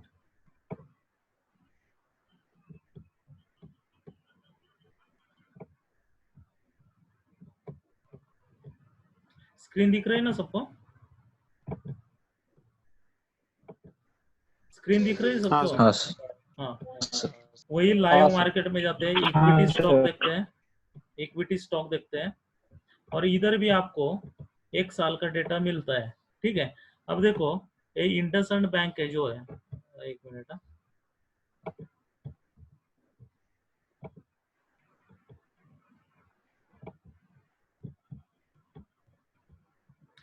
अभी कोरोना के वजह से क्या हो गया, globally market is very weak.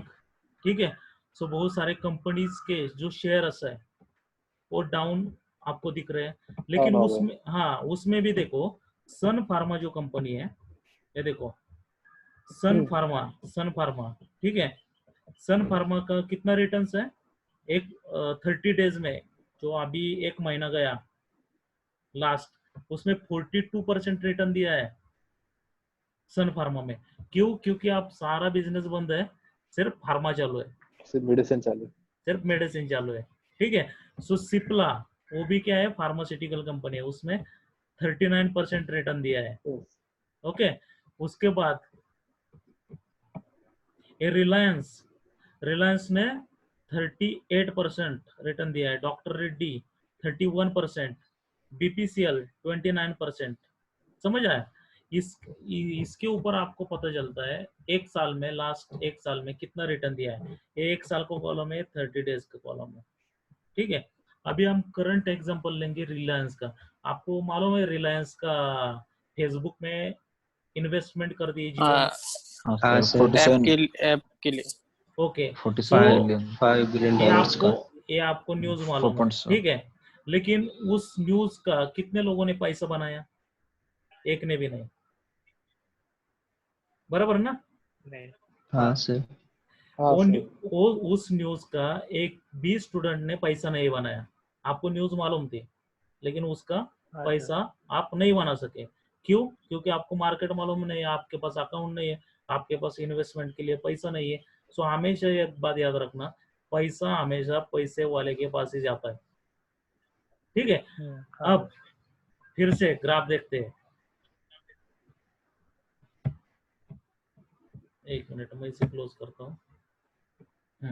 Reliance,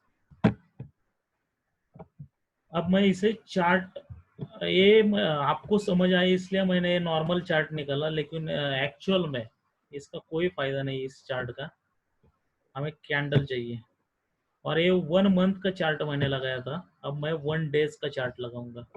ठीक है, ये 1 डे हो गया, 1 डे का चार्ट लगाया मैंने, थोड़ा बड़ा करता हूँ।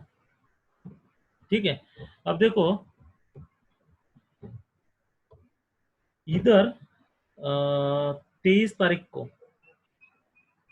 पिछले महीने 23 तारीख को रिलायंस एकदम बॉटम पे था, उसका प्राइस था 875 रुपीज।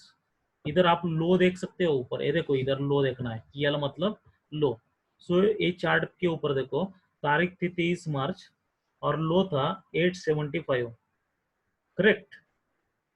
और यस तभी ये अंदर की चीजें, पब्लिक को मालूम नहीं था क्या होने वाला है अंदर की साइड में, लेकिन जो इनसाइडर रहते हैं, जो रिलायंस में काम करते हैं, जो फेसबुक में काम करते हैं, उन्हें मालूम होता है एग्रीमेंट होने वाला है, इन्वेस्टमेंट होने वाले है, उसके बाद प्राइस बढ़ने वाले, वो धीरे धीरे शेयर प्राइस बढ़ने लगी। उसे बोलते हैं अंदर की बाइंग, इनसाइडर बाइंग, ठीक है। जो कंपनी में काम करते हैं, जिन्हें इंफॉर्मेशन के चांसेस लगते हैं, वो बाय करना शुरू कर देते हैं, तो उसके वजह से डिमांड सप्लाई मैच नहीं होता, प्राइस बढ़ जाते हैं। और इधर ये आप डिफरेंस देख रहे हैं ना, इस कैंडल में और इस कैंडल में, इसमें क्लोज हुआ था 1237 और इधर ओपन हुआ है दूसरे दिन। ये न्यूज का डे है, ये जो 21 अप्रैल न्यूज का डे है, ठीक है। सो 22 को एकदम ऊपर गया वो, और उसके बाद आप सपोज कंसिडर करो, इधर उसका लो था, क्लोजिंग था 1300, सॉरी इधर क्लोजिंग देखो आपका 363 1237, ठीक है। और इधर हाँ और आज का क्लोजिंग देखो 1430 है, ठीक है, 1413 1430, और इधर 1237। अभी हम डालते हैं 1237 और करंट प्राइस आज का मार्केट बंद होते टाइम 1430 है ना। हाँ सो ये कितना 3-4 दिन में कितने दिन हो गए उसे, एक मिनट, अभी 15% रिटर्न आ गया, ठीक है, 15% रिटर्न हाँ सर, आ गया। लेकिन कितने दिन में, 1 2 3 4 5 दिन में, ठीक है। ये तो बहुत लंबा वाला एग्जांपल था, ऐसा भी होता है मार्केट में, एक ही दिन में आपके पैसे भी डबल हो जाते हैं, डबल से भी ज्यादा बढ़ भी जाता है, ऐसा भी हो सकता है। उसके लिए उस और ऐसा भी हो सकता है जो आज आपकी अभी उल्टा हो सकता है, मतलब आज वो 1430 के ऊपर है, अब कोई बैड न्यूज आ जाती है, रिलायंस का कोई फ्रॉड आ जाता है बाहर, ठीक है, किंगफिशर तो इन्वेस्टर्स निकल गए। क्या होगा, उल्टा हो जाएगा। मतलब जब शेयर मार्केट में भी इन्वेस्ट करेंगे तो एक ही शेयर में पूरा इन्वेस्टमेंट नहीं डालना है, सेक्टर वाइज इन्वेस्टमेंट डालना है, ठीक है। अब रिलायंस आता है कमोडिटी सेक्टर में, है ना, ऑयल सेक्टर में, रिलायंस का ऑयल बिजनेस है, प्लस अब टेलीकम्युनिकेशन बिजनेस जो जियो की वजह से स्टार्ट हो गए। अरे किसी का माइक चल रहा है,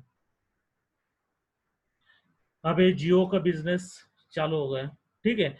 उस बिजनेस तो ये 2 स्ट्रॉन्ग बिजनेस हो गए। अब उम्मीद है रिलायंस इंडियन इकोनॉमी को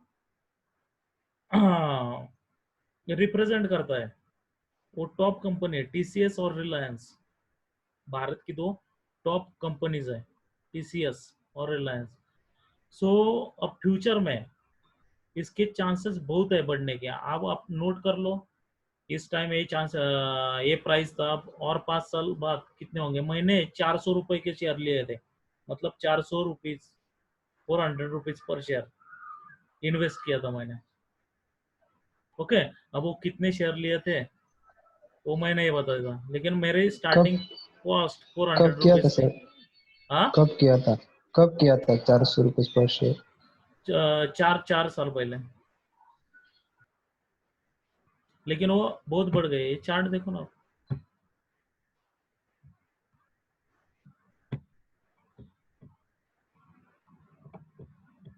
कुछ शेयर मैंने 500 रुपीज के ऊपर भी बाय किए, कुछ 700 के रुपए ऊपर भी बाय किए।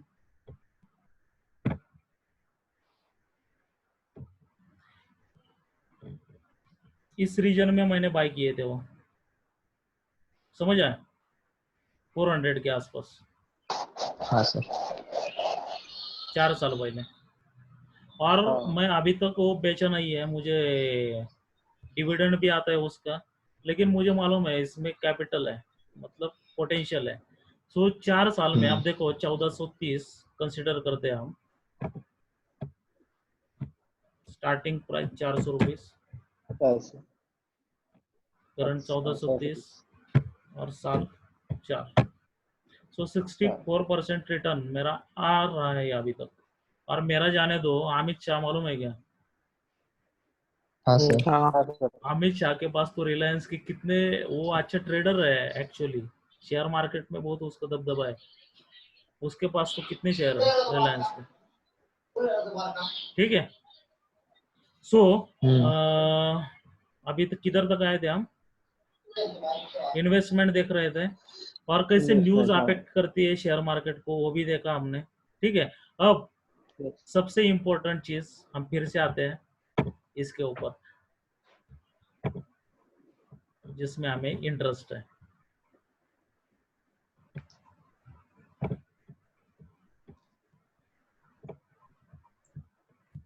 सो ये दो लाइनें अब सबको सेटिस्फाई हो चुके हैं, मतलब 15% रिटर्न मिलना कोई मुश्किल नहीं है, यदि थोड़ा दिल और दिमाग साबुत रखे और मार्केट में अपने आसपास क्या हो रहा है वो देखे, तो हम प्रॉपर इन्वेस्टमेंट कर सकते हैं। समझ आए? अब कुछ yes, लोग शेयर मार्केट में फेल क्यों हो जाते हैं वो भी बताता हूँ। वो टॉप के ऊपर खरीद लेते हैं, टॉप के ऊपर खरीद लेते हैं। मतलब अभी मैं एग्जांपल के साथ दिखाता हूँ। अब ये निफ्टी का चार्ट देखो, ये 50 कंपनी का चार्ट है। मैं एक काम करता हूँ आपके अंडरस्टैंडिंग के लिए, लाइन निकालता हूँ, एक कैंडल नहीं निकालता, ठीक है। अब एक चार्ट है, मैं आपको 2008 का रिसेशन भी दिखाता हूँ इसके ऊपर।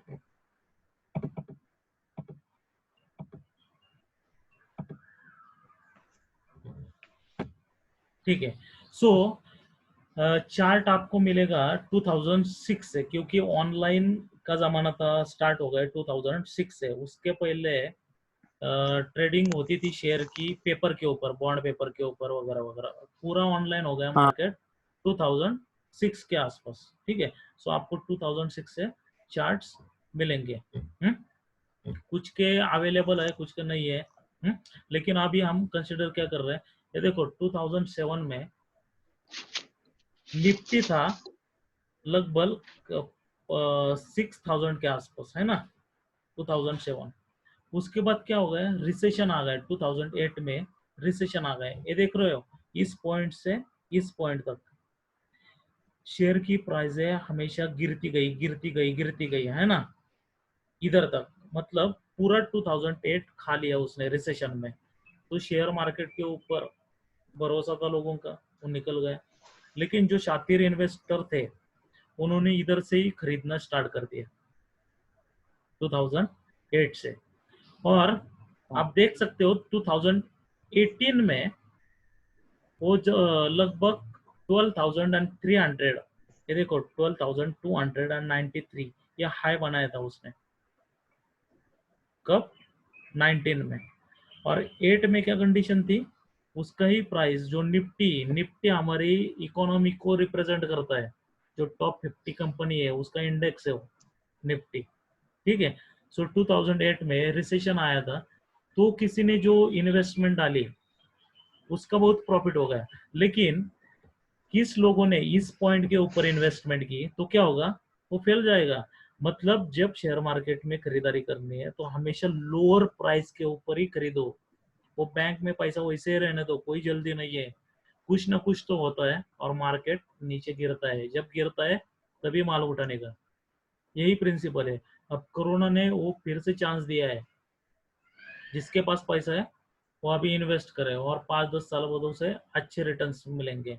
और जिसके पास बहुत पैसा है वो कंटिन्यूस अभी 1 साल ऐसे ही चलता जाएगा, क्योंकि बिजनेस बंद है, इकोनॉमिक्स डाउन हो जाएगा, ओके, रिसेशन आ जाएगा। और उसके बाद और ये अभी तो मार्केट इधर दिख रहा है, मेरे ख्याल से और ये गिरेगा, इधर से ये नहीं उभरेगा और गिरेगा, ठीक है। तभी मैं कर दूंगा। बट सर वो शेयर खरीदने के लिए उस डीमैट अकाउंट वगैरह भी लगता है ना? हाँ वो बहुत सिंपल है डीमैट अकाउंट निकालना। वो ऑनलाइन हाँ, आता है क्या डेबिट करना? अकाउंट, ऑनलाइन अभी मेरे पास जीरोधा का है, एंजल का है, शेयर खान का है, 3-4 डीमैट अकाउंट है। आप एक काम नहीं, करो, वो अकाउंट ऑनलाइन खोल के मिलता है क्या? सुनो ना, आपको गूगल अरे पे वो हो जाओ, जाता है, फ्री में मिल जाता है डीमैट फ्री अकाउंट में हो गूगल। जाता है। एक काम करो, यूट्यूब के ऊपर how to open demat account of Zerodha, या आपको कौन सा ब्रोकर चाहिए उसका डाल दो यूट्यूब के ऊपर, वो पूरी प्रोसीजर आ हाँ जाती है और आराम से आप निकल सकते हो। और मेरे ख्याल से यदि आप बेस्ट, आप पैसे नहीं चाहिए अभी सीखने के लिए, आपके पास 300-500 रुपए होंगे ना, बहुत है, 1000 रुपए होंगे बहुत है। आप सिर्फ ऑब्जर्व करो। और सबसे जो इम्पोर्टेंट बात है, जो हमारे पास न्यूज़पेपर आता है घर में, आता है ना सबके पास, हाँ सर। हाँ सर। तो न्यूज़पेपर का जो इकोनॉमिक्स का पेज रहता है उसे बारकाई से पढ़ो, क्या हो रहा है बिजनेस वर्ल्ड में। ओके, हाँ उसके ऊपर पूरा हाँ ध्यान सर। देना, बहुत इंपॉर्टेंट है, क्योंकि उधर से आपको छोटा छोटा छोटा छोटा नॉलेज मिलता जाएगा। और 3-4 साल में यदि आप ऐसा ही इंटरनेट पेपर क्या हो रहा है अपने आसपास वो नॉलेज इकट्ठा कर लो, तो जब आपकी सैलरी स्टार्ट हो जाएगी तो आपको अच्छा नॉलेज आएगा इन्वेस्टमेंट के बारे में। समझ आया? मतलब उसका हाँ प्रिपरेशन अभी स्टार्ट करना, अभी पैसे की कोई जरूरत नहीं, अभी नॉलेज की जरूरत है। एक बार नॉलेज बढ़ाओगे तो पैसा ऑटोमेटिकली जक मार के आएगा, है ना। हाँ यदि पैसे के पास भागोगे तो कुछ भी नहीं मिलेगा, नॉलेज भी नहीं मिलेगा और पैसा भी नहीं मिलेगा। तू काय करते मग? कौन काय करते आता? कंट्रोल कंट्रोल तन्मय. कंट्रोल कोण आहे? तन्मय. तन्मय? तन्मय ओरडला. Sorry sir. ठीक है, तो कोई डाउट है अभी आपको तो पूछो। शुभम सर, माइक बंद कर। आप कह रहे कि अभी परफेक्ट टाइम में शेयर खरीदने के लिए, जियो का शेयर अभी 1400 को है, तो बट कुछ लोगों के पास उतना पैसा नहीं होता, 1400 रुपए भी नहीं होते शेयर खरीदने के लिए, तो उन्होंने क्या करना चाहिए मतलब?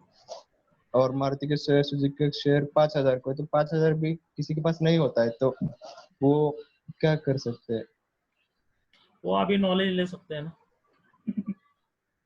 क्योंकि शेयर खरीदने के लिए पैसा तो चाहिए ना। हाँ ये इसेंशियल नहीं है, मतलब एक शेयर कुछ प्रॉब्लम नहीं है। आप 500 आपके पास है, लेकिन हर महीना आपको 500 इन्वेस्ट करना है, आपकी पॉकेट मनी है 300 रुपीज या 500 या 1000 रुपीज, आप उसमें से कुछ बचा लो, 3-4 महीने बाद आप खरीद सकते हो। समझ आया? तो स्टार्टिंग कॉस्ट तो लगेगा ही, और सिर्फ एक ही शेयर, किसी एक शेयर के ऊपर भरोसा मत डालो। अब देखो, मैंने डीमार्ट में जो इन्वेस्टमेंट है वो पूरी बंद कर दी मेरे। अब मैं डीमार्ट के बिल्कुल नए शेयर नहीं खरीदता, क्योंकि अब टॉप पे चला जा रहा है ना वो। कब कोई बैड न्यूज आ जाती है कभी डीमार्ट की, कुछ हो गया, फ्रॉड हो गया, तो क्या होगा, पूरा गिर जाएगा और मेरा सब वेस्ट हो जाएगा। समझ आया ना? या डीमार्ट को कोई कॉम्पिटिटर आ जाता है मार्केट में, तो उसके वजह से हमें कंटिन्यूस पेपर रीडिंग करना पड़ता है, क्या होने वाला है थोड़ा दिमाग में अंदाजा लगाना पड़ता है, और उस हिसाब से हमें हमारे इन्वेस्टमेंट लगाना पड़ता है। फार्मा सेक्टर अभी 2-3 साल पहले बहुत नीचे जा रहा था, तभी मैंने फार्मा में इन्वेस्ट कर दिया। अब फार्मा ऊपर जा रहा है, मुझे मालूम नहीं था कोरोना आ रहा है, लेकिन वो उसका प्राइस कम था इसलिए मैंने वो खरीद लिया, pharma sector, doctor Reddy's, Lupin के, सिप्ला के शेयर। और आज हो रहा है फार्मा सिर्फ ऊपर जा रहा है, बाकी सब डाउन है। सो इसके बारे में स्टडी करो। हाँ बोलो।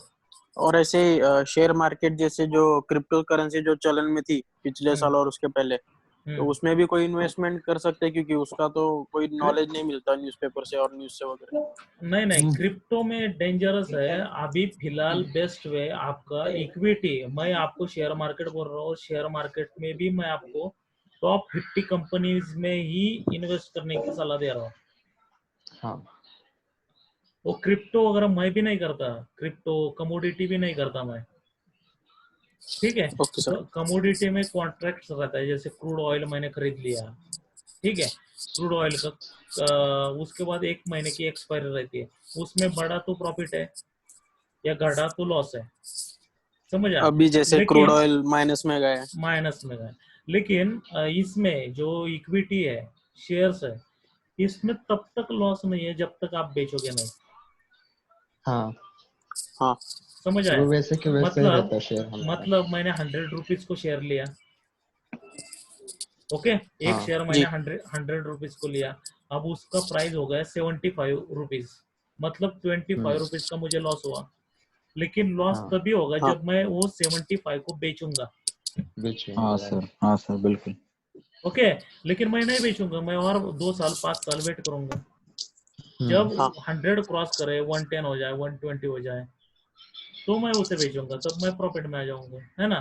तो हमें जो जी इन्वेस्टमेंट करता है वो छोटे छोटे पार्ट्स में, अलग अलग कंपनीज में करना पड़ता है, तो लॉसेस की चांसेस कम रहते हैं। और मैं ये सजेशन दूंगा आपको, पूरा शेयर मार्केट में बिल्कुल मत डालो। जैसे इन्वेस्टमेंट के अदर ऑप्शंस हैं, don't put all eggs in one basket, क्योंकि ओके बास्केट सर। फूट गया तो सारा खत्म ना। किसी को कोई डाउट हाँ, है तो पूछो। और सर डेली ट्रेडिंग अच्छा है क्या लॉन्ग टाइम का ट्रेडिंग अच्छा है? मतलब अभी जियो का प्राइस पिछले वीक से 100 रुपये बढ़ गया है, तो जिन्होंने डेली ट्रेडिंग करते हैं तो उनका इनकम मतलब उनको प्रॉफिट ज्यादा होगा। नहीं, उनका लॉस भी वैसे ही ज्यादा रहता है। अच्छा। उसके मैं ट्रेडर हूँ, मैं इन्वेस्टर भी हूँ और मैं ट्रेडर भी हूँ, ठीक है। अब जो मैं हम्म। ट्रेडिंग करता हूँ, मैं छोटी से अमाउंट के ऊपर ही ट्रेडिंग करता हूँ, हम्म। मतलब 1 लाख रुपीज मैंने ट्रेडिंग के लिए रखे हैं, लेकिन पूरे 1 लाख में नहीं यूज करता, मैं 25,000, 20,000, 50,000 डिपेंडिंग ऑन ट्रेड, ठीक है। ट्रेडिंग से आप एक ही दिन में 20-20, 40-40, 50-50% भी निकल सकते हो, हाँ। और वो एक किया है मैंने। 1 डे प्रॉफिट मेरा 1.5 लाख था, आरकॉम 2017 में, एक घंटे में मेरा प्रॉफिट था 1.5 लाख, और मैंने उधर लगाए थे 1.34 लाख। मेरे पास डेटा है, मैं दिखा सकता हूँ, मतलब एक घंटे में मेरा पैसा डबल भी हो चुका था। प्लीज। लेकिन उसके उतने ही लॉसेस के चांसेस रहते हैं। एक बात हमेशा याद रखो, लंबे रेस के जो खिलाड़ी है वही पैसा बनाते हैं, अच्छा। जो ट्रेडर है वो 99% फेल जाते हैं। वो मतलब जो टेम्पररी दो डेली। दो ट्रेड में प्रॉफिट बनाएंगे, 5 ट्रेड में बनाएंगे, 10 ट्रेड में बनाएंगे, लेकिन एक ही ट्रेड में पूरा प्रॉफिट निकल जाएगा उनका। हम्म। रिवर्स भी हो सकता है ना। सो जो ये देखो, शेयर मार्केट हमेशा बढ़ने ही वाला है, और हम डेवलपिंग हाँ। कंट्री है, ठीक है। स्टार्टिंग फेज में कुछ ट्रेडिंग की तो कुछ प्रॉब्लम नहीं, लेकिन it should be small amount, ताकि ज्यादा लॉस ना हो जाए, क्योंकि ये गारंटेड है, मैं लिख के दे सकता हूँ कि उधर लॉस ही है, ठीक है। लेकिन जो इन्वेस्टमेंट जिसे बोलते हैं, अब रिलायंस जो है उसे मैं बेचने वाला नहीं हूँ 10 साल तक कम से कम। बढ़ने तो ना, मेरा क्या जा रहा है, मुझे, मैंने आपको क्या बोला है, 25% सिर्फ सेविंग करना है, 75% अपनी जिंदगी जी लो ना। 100% सेविंग बिल्कुल मत करो, फ्यूचर के बारे में सोच कर अपना प्रेजेंट बिल्कुल खत्म मत करो, इसलिए 25% ही डाला है। एक्चुअल 33% आइडियली करना चाहिए सेविंग। हम्म। लेकिन हमारा प्रेजेंट क्यों खराब कर रहे हो? सेविंग करनी है, 25% की है, बात खत्म ना। हाँ। प्रेजेंट में भी जीना है ना। और सिर्फ सेविंग करके क्या फायदा है यदि उसके फ्रूट्स हम खा नहीं पाए तो? हम्म। समझ आया आपको ये बात? आप सेविंग कर रहे हैं, लेकिन वो सेविंग के जो फ्रूट्स है उसे चख ही नहीं पा रहे, तो फायदा क्या जिंदगी में? सो हमेशा रिवाइज करना पड़ता है, 5 साल बाद मैं ये करूंगा, वो करूंगा, अपने सपने जो कुछ है, वर्ल्ड टूरिज्म या कुछ XYZ, वो आपके ऊपर डिपेंड है। लेकिन बीच बीच में उसका एंजॉय भी करो सेविंग को। बहुत सारे पॉइंट्स है, लेकिन हम टाइम की वजह से या इस प्लेटफॉर्म की वजह से, लिमिटेशन की वजह से हम नहीं कवर कर सकते, लेकिन आपके क्वेश्चन थ्रू हम कवर कर सकते हैं, आप जो पूछेंगे उसके आंसर करके। हेलो हाँ बोलो।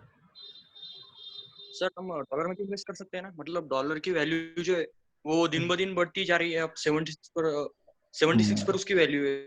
हाँ ठीक है, ये कुछ देखो, साल पहले 60 पर थी, तो ठीक है ना, शेयर मार्केट में और करेंसी मार्केट में किसी को भी टॉप पता नहीं होता और किसी को भी बॉटम पता नहीं होता। जब हम टॉप पे हो, जो चार्ट पे हमें दिख रहा है, फॉर एग्जांपल ये चार्ट है निफ्टी 50 का, सो ये टॉप था ना इधर, ये देखो इधर थोड़ा बॉटम बना और इधर इधर थोड़ा टॉप बना।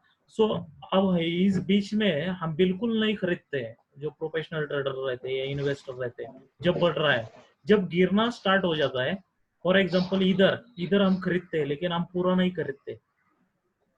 मेरे पास 1000 रुपीज है ना, सो मैं सिर्फ 100 to 100 की खरीदारी करूंगा इधर, और गिर गया तो मैं और 200 की खरीदारी करूंगा, और गिर गया तो और खरीदारी करूंगा। मतलब क्या होगा, मेरा बाइंग एवरेज कम कम होता जाएगा। समझ आया? और इधर मैंने कुछ परचेस किया है शेयर मार्केट में, और मैं रुकूंगा 1-2 महीने, और नीचे जाने दो, मैं और खरीदूंगा और उठाऊंगा। इससे ही बोलते हैं स्मार्ट इन्वेस्टमेंट। नहीं तो आपके पास बहुत सारे पैसे और आप खरीदते ही चल रहे हैं, और आप इधर टॉप पे खरीद रहे हैं, जैसे आप अभी बोले और बढ़ेगी उसकी, इधर ही फंस जाते हैं बहुत सारे लोग जो टॉप प्राइस के ऊपर खरीदते हैं। ठीक है, सो इधर जिसने बहुत सारे लोगों ने क्या देखा, अरे मार्केट तो बढ़ ही रहा है, बढ़ ही रहा है, बढ़ ही रहा है, 12,000 गया है ना, अब मोदी भी आ रहा है, मतलब फिर से सरकार आ गई, सो और बढ़ेगा। सो लोगों ने इधर खरीदारी स्टार्ट कर ली, लेकिन ग्राफ के हिसाब से वो टॉप था ना, बाहर कुछ भी हो जाए, ग्राफ के हिसाब से देखो ना आप, वो टॉप था ना। सो टॉप पे कभी आइडियल इन्वेस्टर इन्वेस्ट नहीं करता, ये बात ध्यान रखो।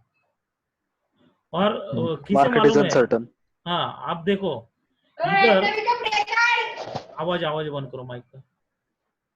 अब बहुत सारे लोग बोले कि आप मार्केट बहुत गिरा है, इधर खरीदारी करो, लेकिन किसे बॉटम मालूम है? मैंने इधर खरीदारी की लेकिन कम क्वांटिटी में, मुझे उम्मीद है और मार्केट गिरेगा, ठीक है, तो मैं तब और उठाऊंगा। नहीं गिरा, वेल एंड गुड, जो कुछ खरीदारी की है उसे प्रॉफिट में कन्वर्ट हो जाएगा। और गिरा मार्केट तो क्या होगा, मेरा एवरेज मेंटेन हो जाएगा। सपोज मैंने अभी 800 और 500 को खरीदारी की है, और मार्केट आता है 800 को और गिर जाता है, तो मेरा एवरेज होगा 8,225, 8,225। यदि वो 6,000 को गिर जाता है और मैंने 9,000 को खरीदारी की, मैं फिर से 6,000 को खरीदारी करूंगा, तो मेरा एवरेज कितना आएगा, 7,500। समझ आया? लेकिन ये तो श्योर है कि मार्केट कभी ना कभी तो ऊपर जाएगा और ये 12,000 का लेवल भी तोड़ देगा 1-2 साल में, क्योंकि कोरोना 2-3 महीने के लिए है ना। हाँ सर। तो इस हिसाब से आपको करना पड़ेगा। चलो, और किसी को कोई डाउट है? लेक्चर कैसे लगा आपको?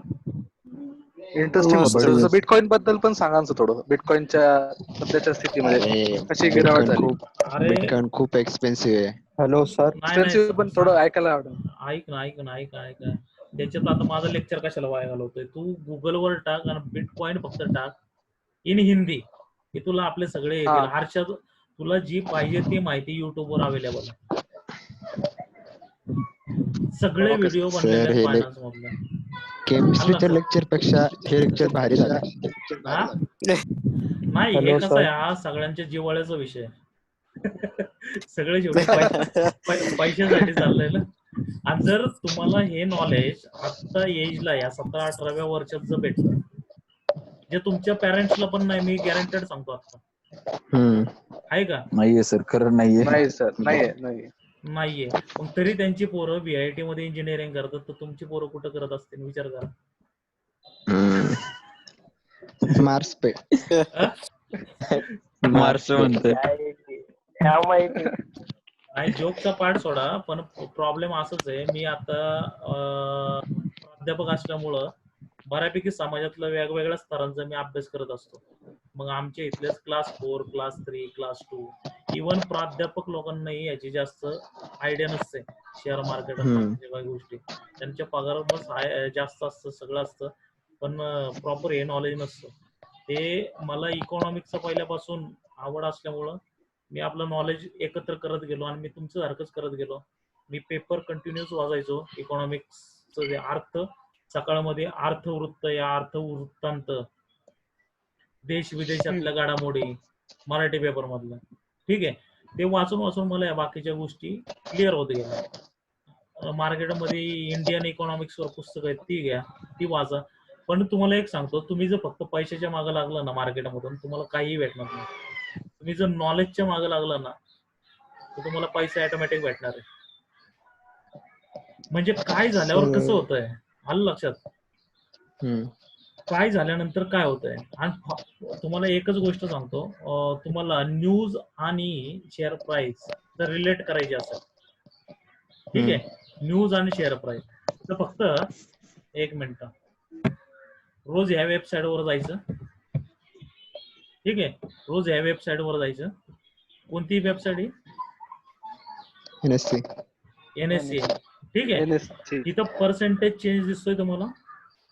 हा सर. पर्सेंटेज चेंज वर क्लिक करायचं. आज सगळ्यात जास्त कोण पडला? सन परवा पडला, किती? 3% पडला, ठीक आहे. आणि सगळ्यात जास्त कोण वाढला?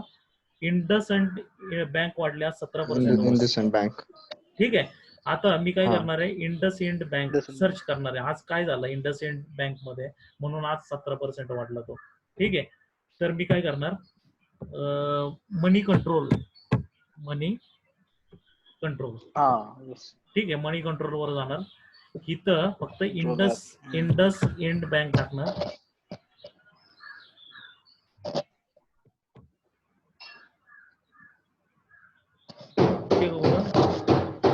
इंडसइंड बँक आली,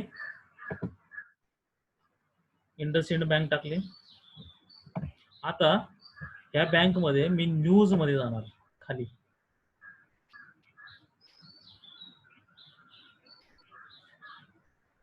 आता 68% याला बाय म्हणतात, म्हणजे कम्युनिटी सेंटिमेंट असतं, ह्याचं काय नसतं विशेष.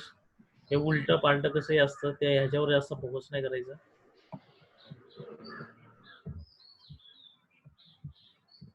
इथं वरती न्यूज आहेत, न्यूज मध्ये जा.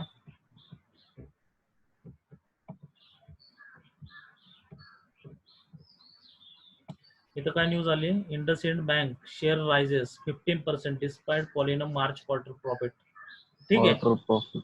तुम्ही अजून गुगल केलं म्हणजे इथं कुणीतरी मोठा इन्व्हेस्टर आलाय. जरी यांना लॉस झालाय मार्च क्वार्टर मध्ये, तरी सुद्धा तो 15% वाढलाय. म्हणजे कुणीतरी इन्व्हेस्ट केलाय, मोठ्या इन्व्हेस्टरने. ते लक्षात आलं, म्हणजे न्यूज बेस्ड नाहीये. मग हे असं तुम्ही सर्च करत राहिलं ना, काहीतरी इकॉनॉमिक्स रिलेटेड खेळत राहिला अशी गेम, तरी सुद्धा तुम्हाला बऱ्यापैकी नॉलेज येऊन जातं शेअर मार्केटचं. समजलं? आणि ह्याच्यासाठी सगळ्यात महत्वाचं असेल तुमचा मित्र म्हणजे गुगल. जे काय असेल ते फक्त गुगल करायचं आणि नॉलेज घ्यायचं. Okay sir. चला, अजून काय प्रश्न बनवला? सर, अगर आउटसाइड इंडिया इन्व्हेस्ट केलं तर त्याचे बेनिफिट्स आहे का? काय? आउटसाइड इंडिया इन्व्हेस्ट केला आहे तर त्याचे बेनिफिट्स आहे का? नाही, आपल्याला जास्त नाही आहे. जर तू बिग इन्व्हेस्टर असतो ना, ऐक ना, तू बिग इन्व्हेस्टर असेल ना, तर त्यांना जास्त बेनिफिट असतो. पण इन्व्हेस्टमेंट तिथंच जास्त प्रॉफिटेबल असते जे डेव्हलपिंग आहेत. म्हणून फॉरेन FII म्हणजे फॉरेन इन्स्टिट्यूशनल इन्व्हेस्टर ते आपल्याकडे इन्व्हेस्ट का करतात? कारण आपण ग्रोईंग इकॉनॉमी आहे ना. हा सर. आणि आता चायनाच्या केसमुळे तर आपलं अजून हे मार्केट 12 नाही, खूप वाढणार आहे. 12,000वरून खूप वाढणार आहे. कारण की आता चायनाचा जो मॅन्युफॅक्चरिंग हब होता तो आता इंडियात शिफ्ट होण्याच्या मार्गावर आहे. हो. म्हणजे ज्या उत्पादन, ज्या आपले जे प्रॉडक्ट्स आहेत, मग ते पेट्रोकेमिकल्स असू दे, मेडिसिन्स असू दे, इलेक्ट्रॉनिक्स असू दे, या सगळ्या इंडस्ट्री वाढणार आहेत आता फ्युचरमध्ये. जपानने पण तसंच केलंय. मग ह्या गोष्टींचा आपण एक सुजाण नागरिक म्हणून विचार करायचा आणि त्या पद्धतीने इन्व्हेस्टमेंट करत राहायची. बरं, ठीक आहे. आता बराच वेळ झाला आपला. किती वेळ झाला? 1.5 तास. 1.5 तास झाला. तर माझं फक्त आजच्या लेक्चरचा उद्देश एकच होता की तुम्हाला हा जो अनटच टॉपिक आहे, तुमच्या माइंडला टच ज्याने केलेलं नाही अजून, त्या टॉपिकचं थोडंसं तुमचं सीड तुमच्या ब्रेन मध्ये टाकणं. मग बाकीचं तुम्ही त्याला बरोबर प्लांटिंग करताय, त्याचं मोठं झाड होईल, ठीक आहे. पण स्टार्टिंग फीडिंग जे असतं तुम्हाला करायचं होतं. म्हणजे एक तुमचा एक दृष्टिकोन डेव्हलप होईल नाही का बघायचा की बाबा हे असं पण जग आहे. कारण आता तुम्ही तुमच्या पॅरेंट्स कडे बघा, त्यांनाही या गोष्टी माहित नाहीयेत. नाही माहिती. बरोबर. ते अजूनही कमवा खावा, इन्व्हेस्टमेंट म्हणजे एखादा फ्लॅट घेणं किंवा एफडी करणं याच्यावरती जात नाही. त्यांना हिस्टोरिकल काही माहित नाही, त्यांना इन्फ्लेशन माहित नाही, त्यांना आरबीआय चे repo rate, reverse repo rate माहित नाही. फार तर त्यांची झेप म्युच्युअल फंडापर्यंत जाते आणि तिथं स्टॉप होऊन जातात ते म्युच्युअल फंडाच्या बिलकुल नादी लागू नका. तुमची इन्व्हेस्टमेंट तुम्ही करा. तुमची इन्व्हेस्टमेंट तुम्ही करा. ठीक आहे. तुम्ही चांगला आता 3-4 वर्ष स्टडी करा आणि त्यावेळी करा इन्व्हेस्टमेंट. बोला सर. हे जे तुम्ही रेकॉर्डिंग केले तुम्ही आम्हाला पाठवू शकता का? कशाचं? हा सर प्लीज. लेक्चर आता सर. हा सर. हा सर बरोबर बोलला प्रथमेश. नॉलेजेबल त्यामुळे अजून युएलपी वर टाकू शकता. नक्की पाठवता. युट्यूब वर टाकून त्याची लिंक टाकू का? नाहीतर गुगल ड्राईव्ह वर पाठवा सर कसंही.